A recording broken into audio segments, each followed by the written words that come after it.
फार वर्षांपूर्वीची ही गोष्ट आहे। एक होता राक्षस, मुंबारक राक्षस त्याचं नाव। आज मुंबईमध्ये जेथे छत्रपती शिवाजी महाराज रेल्वे स्थानक आहे तेथे एकेकाळी समुद्र किनारा होता आणि त्या किनाऱ्यावर एक कोळ्यांचं गाव वसलेलं होतं। समुद्रातील मासे मारून तेथील गावकरी आपली उपजीविका चालवायचे। सर्व काही सुरळीत चाललं होतं आणि एक दिवस तिथे मुंबारक राक्षस प्रकट झाला। या राक्षसाने ब्रह्मदेवाची उपासना करून वर मिळवला होता। त्याला कोणीही पुरुष, पशु, यक्ष किंवा गंधर्व हरवू शकणार नाहीत। त्या वराने माजलेला हा राक्षस त्या गावकऱ्यांना त्रास देऊ लागला। त्याच्या छळाने त्रासिक झालेल्या गावकऱ्यांनी विष्णू देवाची पूजा केली। विष्णू आणि काही देव कैलास पर्वतावर जाऊन शंकर देवाला जाऊन भेटले।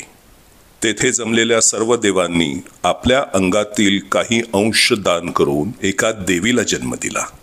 अंबादेवीने आपला सिंह तिला वाहन म्हणून दिला आणि ही देवी महाअंबा या नावाने पृथ्वी तलावर अवतरली आणि तिने मुंबारक राक्षसाला पाताळात धाडले आणि ती त्या गावाची ग्रामदेवता झाली। गावकऱ्यांनी समुद्रकिनारी त्या देवीचे देऊळ बांधले। तर या देवीचे नाव महाअंबा आहे हे सर्वच गावकऱ्यांना ठाऊक होतं असं नव्हतं, कारण ही देवी त्याआधी अस्तित्वात नव्हती। त्या देवीने मुंबारक राक्षसाचा नाश केला म्हणून गावकऱ्यांनी तिचे नाव मुंबादेवी असे ठेवले। कोळी समाजामध्ये देवीला आई म्हणून हाक मारण्याची सुद्धा प्रथा आहे। त्यानुसार अनेक महिला तिला मुंबा आई असे संबोधित। अशा प्रकारे मुंबा आई या नावाचे पुढे मुंबई हे नाव प्रचलित झाले। मात्र काही गावकऱ्यांना तिचे नाव मुळात महाअंबा आहे हे ठाऊक होतं। ते तिला मायेने महामाई असे म्हणू लागले आणि हा महामाई हा शब्द पुढे म्हमई म्हणून प्रचलित झाला। अनेकांना असं वाटतं की म्हमई हा अशुद्ध मराठी बोलणाऱ्यांचा शब्द आहे, तर तो चुकीचा समज आहे। मुंबादेवीवरून मुंबा आई आणि त्याचं पुढे जसं मुंबई झालं तसेच महाअंबावरून महामाई त्याचं पुढे म्हमई असं झालं। आता तुमच्यापैकी ज्यांना ज्यांना वाटत आहे की ही दंतकथा आहे त्या सगळ्यांचं बरोबर आहे आणि थोडं बरोबर नाही सुद्धा। ही दंतकथा वेगवेगळ्या पद्धतीने सांगितली जाते। असे म्हणतात की शंकराने पार्वतीला महाअंबेचा अवतार घेऊन पृथ्वी तलावर पाठवले। मुंबारक राक्षसाबद्दल म्हणतात की तो देवीला शरण गेला आणि त्यानेच तिचे देऊळ बांधले। राक्षसाने आपले सर्व काही दान केले आणि त्यासोबत स्वतःचे नाव सुद्धा, ते नाव देवीने घेतले, त्यावरून ती मुंबादेवी। अशा इतर अनेक काही दंतकथा आहेत। मात्र काही इतिहासकारांनी याचा सखोल अभ्यास केला आणि या दंतकथेमध्ये काही तथ्य असण्याची सुद्धा शक्यता त्यांना नाकारता येत नाही। ज्या काळात हे मंदिर बांधले गेले त्याच काळात उत्तरेला मुबारक शहा याची सत्ता होती। तर मुंबारक राक्षस तो हाच मुबारक शहा का, हा इतिहासकारांना आजपर्यंत न सुटलेला प्रश्न आहे। आता पटकन ट्रेन पकडून छत्रपती शिवाजी महाराज रेल्वे स्थानकाकडे मुंबादेवीचे दर्शन घेण्यासाठी धावू नका, कारण आज ते मंदिर तिथे राहिलेले नाही। समुद्र किनाऱ्यावर बांधलेल्या त्या मंदिराची पुढे खूप पडझड झाली। पुढे मुंबई वाढवण्यासाठी समुद्र बुजवताना ते मंदिर तिथून हलवावे लागले। तेव्हा भुलेश्वरला तलाव होता आणि त्या तलावाच्या काठी पांडू शेठ नावाच्या एका श्रीमंत मराठी माणसाची जमीन होती। ती जमीन त्याने या मंदिरासाठी दान केली।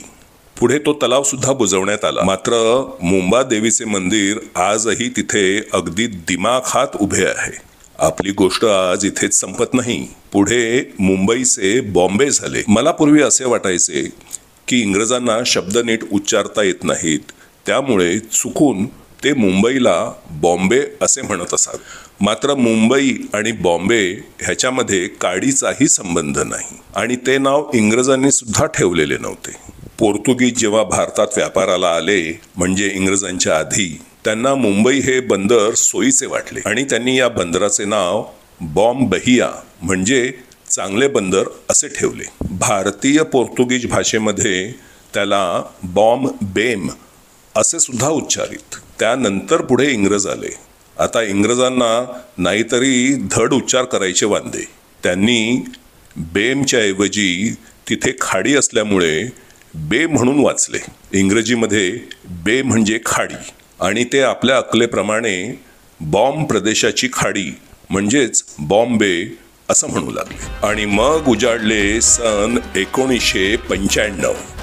हिंदू हृदय सम्राट शिवसेना नेते बाळासाहेब ठाकरे आणि महाराष्ट्राचे तेव्हाचे मुख्यमंत्री मनोहर जोशी आणि बॉम्बेचे पुनश्च मुंबई असे नामकरण झाले. जाऊ नका, व्हिडिओ संपला नाही काय. मुंबई झाली आणि आमची मुंबई त्याचं काय. आता आमची मुंबई म्हणण्यास कधी आणि कशी सुरुवात झाली याबद्दल रोखठोक बातमी उपलब्ध नाही. काही म्हणतात की हा वाक्प्रचार शिवसेनेने काढला आणि काही म्हणतात की याचे श्रेय महाराष्ट्राचे पद्मभूषित कवी नारायण सुर्वे यांच्याकडे जाते. मात्र शिवसेनेची स्थापना झाली 1966 मध्ये आणि नारायण सुर्वे यांचे पहिले प्रकाशन 1962 मध्ये आणि माझ्या माहितीप्रमाणे त्याच्या सुद्धा आधी म्हणजे 1960 साली महाराष्ट्र राज्याची स्थापना झाली आणि त्याआधीच्या झालेल्या संयुक्त महाराष्ट्र चळवळीमध्ये आमची मुंबई हे नारे दिले गेले आहेत. त्याहूनही आधीचा कोणाकडे पुरावा असल्यास कळवण्याची कृपा करावी. कळावे.